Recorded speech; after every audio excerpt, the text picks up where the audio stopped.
I own a small house on a big property in the rural part of New York, and I go up there a bunch of times a year in the winter months to go skiing. There's a neighbor up there that I'd never spoken to once. There's a fence that separates our 2 yards. Then on the other sides of my house is woods for miles. There's another neighbor further down the road across the street, and I'd met him a number of times because he happens to go skiing too, so we got to know each other based off that. I went up this past January for the first time in the season. As I walked up to the front door, I heard a kid laughing nearby in the neighbor's house's direction. I figured they had kids, which was news to me. Stepping into the house for the first time each season was always weird. A house that would be empty for a majority of the year, so I'd have to turn on the water and heat and everything, of course. The first night I slept like a baby after the 4-hour drive from Connecticut. The next morning, after eating breakfast and changing into my ski gear, I went outside and found a big red ball sitting in the snow on my front lawn. It wasn't there the day before, so I assumed it belonged to the neighbors. I took the ball and threw it over the fence separating our properties. Then I went off to the ski lodge to meet my friend, and we spent the day skiing. When I got back, it was dark out. I'd eaten dinner with my friend, so I was ready to go to bed. Walking to the front door, I noticed that once again, that big red ball was sitting on my front lawn.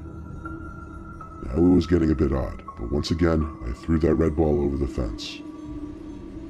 I woke up in the middle of that night to laughing outside. A kid's laughter. It was like 2 or 3 a.m. A kid playing outside made no sense. I went to look out my window. I couldn't see any kids though, and now the laughter had stopped. However, I did see something sitting on my front lawn. I couldn't tell from the window, so I went outside into the snow in my slippers and robe, and saw that red ball once again sitting in the snow. I got chills as I saw it in the same spot once again. I took the ball, and this time instead of throwing it over the fence, I brought it inside my house. I went back to sleep, not hearing any laughter outside again that night. The next morning before going skiing again, I walked over to the neighbor's house, knocked on the door, and finally introduced myself. Surprisingly, he was an elderly man who seemed completely innocent. I questioned the child's laughter I kept hearing, and the ball that kept ending up on my lawn. He told me there were no kids around there. I got chills again. I thanked him, shook his hand, and went back to my house. I left the red ball in my living room, then drove back up the mountain and had another day of skiing with my friend.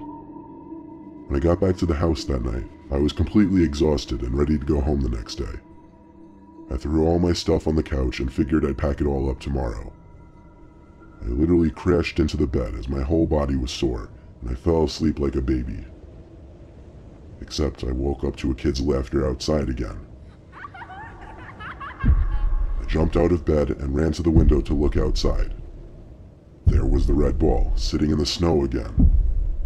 I ran to the living room and tore the room upside down looking for the ball. I still know to this day I'd left it in there when I left, but it wasn't there now. I suddenly didn't feel alone in the house. I turned on every light as I packed up all my wet gear into my bag. I threw everything in the bag so I'd be ready to go if shit hit the fan.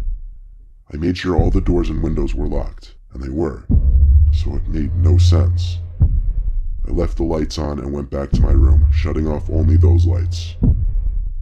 I looked out the window, and far behind the red ball, out in the snow, was what looked like a kid. A kid just standing stiff, looking towards my window. I ducked down and closed the blinds. I closed the blinds to every window in my house. I tried my best to just go to sleep and ignore it. It was a long hour before my exhaustion overcame my fear and I fell asleep. I woke up the next morning, skipped breakfast, packed up the car, and sped the hell away from there, not looking back to the red ball that was still on my front lawn. I've never had anything to be stolen in that house, so I was okay with leaving it in this situation. Either way, I can't figure out how whoever was out there got into my house to take the ball out in the first place, and that child's laughter still haunts me. But the scariest part of the whole experience was seeing that child standing outside in the cold snow in the middle of the night. Had that ball not been taken out of my living room somehow, this whole thing would be different. But because of that, I don't know what to think.